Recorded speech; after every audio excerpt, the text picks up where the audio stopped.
ጤና ይስጥልኝ እንደምን ቆያችሁ። ይህ ወቅታዊና እውነተኛ መረጃዎችን በፍጥነት የምታገኙበት የንጋት ዩቲዩብ ቻናላችን ነው። የሰዓቱን ዋና ዋና መረጃዎችን በማስቀደም እንጀምራለን። የሚኒስትሮች ምክር ቤት ውሳኔ ያጸደቀ፣ ኢኮኖሚና ደህንነት ቀዳሚ አጀንዳ ሆነዋል። ጠቅላዩ አዲስ መርቀው ያስጀመሩት አዲስ ቴክኖሎጂም ይፋ ሆኗል። በርበራ ወደብ ድንገተኛ እርምጃ ለኢትዮጵያ መጥፎ ዜና። የኢትዮጵያ ሀብትን ከካናዳ ወደ ቻይና ጠቅላዩ ክትትሉን አጠናክረዋል። ለሶማሊላንድ የተሰማው የተስፋ ዜና ትራምፕ እውቅና ሊሰጡ ይችላሉ። የሴናተሩ ማስደናቂ አስተያየት። መረጃዎች በፍጥነት እንዲደርሳችሁ ቻናላችንን ሰብስክራይብ በማድረግ የደወል ምልክቷን ይጫኑ እያለን አሁን በዝርዝር ወደ ያዝናቸው መረጃዎች እናልፋለን። እስከ ዝግጅታችን ፍጻሜ አብራችሁን ቆዩ። የሚኒስትሮች ምክር ቤት ውሳኔ ያጸደቀ፣ ኢኮኖሚና ደህንነት ቀዳሚ አጀንዳ ሆነዋል። የኢትዮጵያ ፌዴራል ዲሞክራቲክ ሪፐብሊክ የሚኒስትሮች ምክር ቤት ሚያዝያ 14 ቀን 2018 ዓ.ም ባካሄደው 54ኛ መደበኛ ስብሰባ በሀገሪቱ ኢኮኖሚ፣ ደህንነትና ዲፕሎማሲያዊ ግንኙነት ላይ ከፍተኛ ለውጥ የሚያመጡ 5 ዋና ዋና ውሳኔዎችን ማጽደቁ ተሰምቷል። የሚኒስትሮች ምክር ቤቱ ካጸደቃቸው ውሳኔዎች መካከልም ቅድሚያ የተሰጠው የኢኮኖሚ ጉዳይ ሲሆን በሁለቱ ግዙፍ የኢኮኖሚ ማሻሻያ ዕቅድ ማስፈጸሚያ የሚውል ከፈረንሳይ የልማት ኤጀንሲ የ80 ሚሊዮን ዩሮ እንዲሁም ለአነስተኛ የገጠር ገንዘብ አቅርቦት ማሻሻያ የሚውል ከአውሮፓ ኢንቨስትመንት ባንክ የ110 ሚሊዮን ዩሮ የብድር ስምምነቶች እንዲጸድቁ ለሕዝብ ተወካዮች ምክር ቤት መመራቱም ይፋ ሆኗል። ከዚህ በተጨማሪ ምክር ቤቱ በግብርናው ዘርፍ ያለውን የማዳበሪያ እጥረት በዘላቂነት ለመፍታት ታላቅ ተስፋ የተጣለበት የዩሪያ ማዳበሪያ ማምረቻና ማቀነባበሪያ ፋብሪካ የኢንቨስትመንት ማበረታቻና ጥበቃ ስምምነትም በምክር ቤቱ ይሁንታን አግኝቷል። ይህ ስምምነት ኢትዮጵያ ለማዳበሪያ ግዢ የምታወጣውን ከፍተኛ ውጭ ምንዛሬ ለማስቀረትና በምግብ ራስን ለመቻል የሚደረገው ጥረት ትልቅ አቅም እንደሚፈጥርም ተገልጿል። ከሀገሪቱ ሰላምና መረጋጋት ጋር በተያያዘ የኢንፎርሜሽን ቴክኖሎጂ መሰረተ ልማቶች ከሳይበር ጥቃት ለመጠበቅ የሚያስችል አዲስ ረቂቅ አዋጅ ተዘጋጅቶ የቀረበ ሲሆን ምክር ቤቱን በረቂቁ ላይ ከተወያየ በኋላ ለፓርላማ እንዲተላለፍም ወስኗል። ከዚህ በተጨማሪም ከቪየትናም ጋር የዲፕሎማቲክ ቪዛን ለማስቀረት ከሩሲያ ጋር የጋራ ባዮሎጂ ምርምር ማዕከልን ለማቋቋም እንዲሁም ከኢስቶኒያ፣ አንጎላ፣ ባንግላዴሽና ሴራሊዮን ጋር የኢትዮጵያ አየር መንገድ የበረራ መዳረሻን የሚያሰፋ የአየር አገልግሎት ስምምነቶችም ጸድቀዋል። ከዚህ ጋር በተያያዘ ምክር ቤቱ የእሳትና ሌሎች ድንገተኛ አደጋዎች በሰውና በንብረት ላይ የሚያደርሱትን ጉዳት ለመቀነስ የሚያስችል ተቋማዊ አደረጃጀት ያለው የኢትዮጵያ እሳትና ሌሎች ቅጽበታዊ አደጋዎች አገልግሎት ማቋቋሚያ ደንብን አጽድቋል። የአዲስ ተቋም የአደጋ ስጋት ባለባቸው የልማት ተግባራት ላይ የቁጥጥርና የምክክር አገልግሎት በመስጠት ሀገራዊ የአደጋ መከላከያ ስርዓቱን በበላይነት እንዲመራም ኃላፊነት ተሰጥቶታል። ጠቅላዩ አዲስ ያስጀመሩት ተንቀሳቃሽ የመሰቦ አገልግሎት አዲስ ቴክኖሎጂ ይፋ ሆነ። በሀገራችን ኢትዮጵያ ለመጀመሪያ ጊዜ የተባለ ተንቀሳቃሽ የመሰቦ አገልግሎት በጠቅላይ ሚኒስትር ዶክተር አብይ አህመድ በይፋ መጀመሩ ተሰምቷል። ጠቅላይ ሚኒስትሩ መርቀው የከፈቱት የመሰቦ አገልግሎት አውቶቡሱ ሙሉ ቁሳቁስ የተሟላለትና ራሱን የቻለ የአገልግሎት ማዕከል ሆኖ የተዘጋጀና ቀልጣፋ አሰራርን የሚያረጋግጥ ሲሆን በተንቀሳቃሽ መሰቦ የ8 የተለያዩ የመንግስት ተቋማት ወሳኝ አገልግሎቶች ማካተቱም ይፋ ሆኗል። ተንቀሳቃሹ የመሰቦ አገልግሎት አዲስ የግብር ከፋይ መለያ ቁጥር መስጠት፣ የንግድ ፍቃድ ማውጣትና ማደስ፣ የመንጃ ፍቃድ፣ የሕክምና ምርመራ፣ የነዋሪነት መታወቂያ ማደስና የልደት ምዝገባ፣ መንጃ ፍቃድ መስጠትና የተሽከርካሪ ታርጋ ማደስ፣ የኢትዮጵያ ፖስታ አገልግሎት የመንገድ ፈንድ ክፍያ፣ የብሔራዊ መታወቂያ ምዝገባና የመረጃ እርማት፣ የኢትዮጵያ ኤሌክትሪክ አገልግሎት የቅድመ ክፍያ አገልግሎቶች የሚሰጥ ሲሆን በተጨማሪም ኢንተርኔትና ለአገልግሎቱ የሚያስፈልገውን ኃይል በከፊል ከ8 ኪሎዋት የፀሐይ ብርሃን የሚያገኝበት ስርዓት የተገጠመለት መሆኑም ተገልጿል። በበርበራ ወደብ ድንገተኛ እርምጃ ለኢትዮጵያ መጥፎ ዜና። በቀይ ባህርና በኤደን ባህረ ሰላጤ የተፈጠረውን ውጥረት ተከትሎ በበርበራ ወደብ ላይ ድንገተኛ እርምጃ መወሰዱ ተሰምቷል።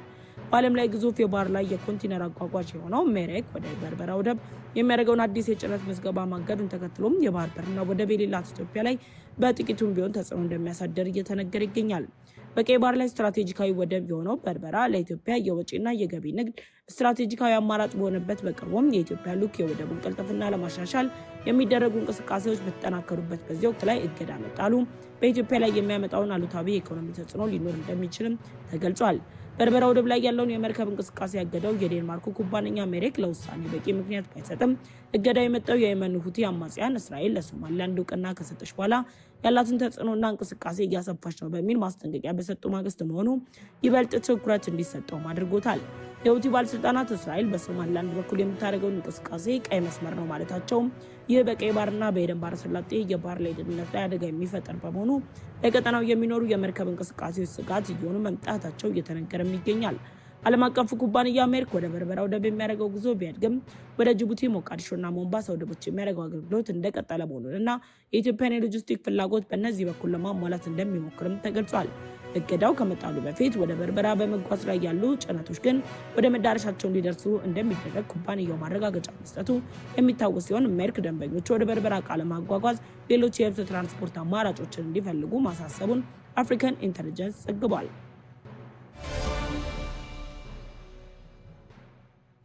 የኢትዮጵያ ሀብት ከካናዳ ወደ ቻይና ጠቅላይ ክትትል አጠናክረዋል። ኢትዮጵያ በተለያዩ ግዙፍ ፕሮጀክቶች ላይ ባመቻቸችው የኢንቨስትመንት አሰራር አማካኝነት እየተሳተፉ የሚገኙት ካናዳና ቻይና መካከል አዲስ የሀብት ዝውውር መደረጉ ተሰምቷል። በቤኒሻንጉል ጉሙዝ ክልል የሚገኘው የኩርሙክ ወርቅ ማዕድን እያለማ ያለው የካናዳው አሌድ ጎልድ ኩባንያ በ$4 ቢሊዮን ለቻይና ግዙፍ ኩባንያ ዚጅን ማይኒንግ ለመሸጥ መስማማቱ ተነግሯል። በካናዳና በቻይና መካከል የተደረገ ያለው የሽያጭ ስምምነት ትልቁን የኢትዮጵያን የተፈጥሮ ሀብት የሚመለከት በመሆኑ በጠቅላይ ሚኒስትር ዶክተር አብይ አህመድና በጽህፈት ቤታቸው በኩል ከፍተኛ ጥንቃቄ የታከለበት ክትትል እየተደረገ መሆኑ ነው የተነገረው። እጅግ አነጋጋሪ የሆነው ይህ የሽያጭ ሁኔታም የአንድ ሀገር ስትራቴጂካዊ ሀብት ከምዕራባውያን እጅ ወጥቶ ወደ ቻይና ኩባንያ መዘዋወሩ በጂኦፖለቲካዊ ረገድ የሚኖረው ተጽዕኖ ግምት ውስጥ በማስገባት የተለያዩ ሀሳቦች እየተነሱ ይገኛሉ። የካናዳ ባለስልጣናት ሽያጩን ማጽደቃቸው ከቤጂንግ ጋር ያለውን ዲፕሎማሲያዊና ኢኮኖሚያዊ ግንኙነት አዲስ ምዕራፍ ላይ እንደሚያደርሰውም እየገለጹ ነው። ይህም የ$4 ቢሊዮን ግብይት በኢትዮጵያ የማዕድን ታሪክ ውስጥ ከፍተኛ ዋጋ ካላቸው ስምምነቶች አንዱ ሲሆን የካናዳ መንግስት ሽያጩን ማጽደቁ ለቤጂንግ ትልቅ የኢኮኖሚ ድል ተደርጎም ተወስዷል። ኩርሙክ ወርቅ ማዕድን ለኢትዮጵያ የውጭ ምንዛሬ ግኝት ከፍተኛ ተስፋ የተጣለበት በመሆኑ ፕሮጀክቱን የተረከበው አዲሱ የቻይና ኩባንያ በፍጥነት ወደ ምርት እንዲገባም ይጠበቃል። ለሶማሊላንድ የተሰማው የተስፋ ዜና ትራምፕ እውቅና ሊሰጡ ይችላሉ። ሴናተሩ አስተያየት ራስ ገዟ ሶማሊላንድ የሉዓላዊነት እውቅናን ከእስራኤል ካገኘችበት ጊዜ ጀምሮ አሜሪካ ሌላኛው ሀገር ትሆናለች ተብሎ ቢጠበቅም አሜሪካ በይፋ ውሳኔ ለማሳለፏ እየተነገረ ባለበት በዚህ ላይ ለመላው የሶማሊላንድ ዜጎች ተስፋና ለሶማሊያ፣ ግብጽና ኤርትራ፣ ጅቡቲ መርዶ የሆነ መረጃም ተሰምቷል። በአሜሪካ መንግስት ውስጥ ከሚገኙ ቁልፍ ሰዎች መካከል በግንባር ቀደምትነት የሚቀመጡት ሴናተር ቴድ ክሩዝ ፕሬዚዳንት ዶናልድ ትራምፕ የስልጣን ዘመናቸው ከመጠናቀቁ በፊት ለሶማሊላንድ እውቅና ይሰጣሉ የሚል ጠንካራ ተስፋ እንዳላቸው መግለጻቸውን ሆርን ዲፕሎማትም ዘግቧል። በሴኔቱ የውጭ ግንኙነት ኮሚቴ፣ የአፍሪካ ንዑስ ኮሚቴ የአሜሪካን የጸረ ሽብር ስትራቴጂክን በተመለከተ ባካሄደው የጥያቄና መልስ መድረክ ላይ የተናገሩት ክሩዝ ሶማሊላንድ አሜሪካ ልታበረታታቸው ከሚገቡ አጋሮች መካከል ተጠቃሽ መሆኗን ገልጸዋል።